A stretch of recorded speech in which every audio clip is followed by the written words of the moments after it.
আমার আরেকটা নিউ ব্লগে তোমাদের সবাইকে ওয়েলকাম। দেখো আজকে আমি বানিয়ে ফেলেছি ভেটকি মাছের পাতুরি। মাছের মধ্যে পাতিলেবুর রস আর একটু লবণ মাখিয়ে নিলাম। এরপরে একটা বড় জায়গার মধ্যে বেশ অনেকটাই সর্ষে বাটা, পোস্ত বাটা আর একটু কাজু বাদাম বাটা দিয়েছি। মাছ যেহেতু আমার অনেকটাই ছিল তাই ফ্রিজেই রেখেছিলাম। মাছের মধ্যে হলুদ তেল আগের মধ্যে মাখানো ছিল, তাই আমি আর হলুদ দিইনি। তোমাদেরও মাছ অনেকটা থাকলে ফ্রিজের মধ্যে রাখতে পারো হলুদ আর তেল মাখিয়ে। পোস্ত আর কাজু বাদাম, বাটি ধোয়া জল সবই দিয়ে ভালো করে মিক্স করা হলো। আর সর্ষের মধ্যে কিছুটা লঙ্কা বাটা হয়েছিল। এর মধ্যে লবণ, হলুদ আর একটু সর্ষের তেল দিয়ে ভালোভাবে মিশিয়ে নিতে হবে।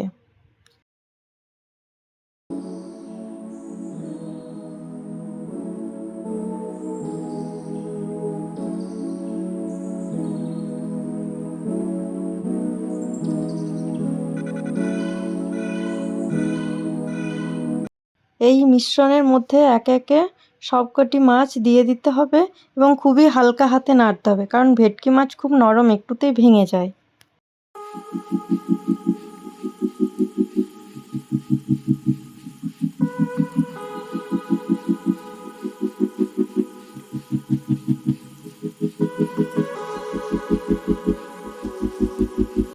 অন্যদিকে একটা গরম তাওয়ার মধ্যে ধুয়ে রাখা কলাপাতাগুলো সেঁকে নিচ্ছি যাতে ফেটে না যায়।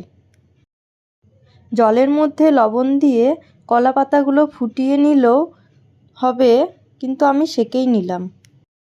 সেঁকা কলাপাতার মধ্যে মাছ আর একটু মশলা আর ওই কাঁচা লঙ্কা দিয়ে ভালো করে মুড়ে নিতে হবে।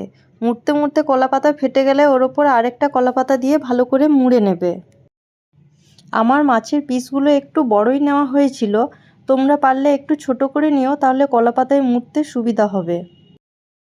এইভাবে বেশ কয়েকটাই মুড়ে নিলাম।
এরপরে তাওয়ার মধ্যে একটু তেল দিয়ে কলাপাতায় মোড়া মাছগুলো দিয়ে দিতে হবে। সবকটা দিয়ে গ্যাসের ফ্লেমটা লো করে ঢাকা দিয়ে দিলাম, আর মাঝখানে একবার উল্টে নিতে হবে।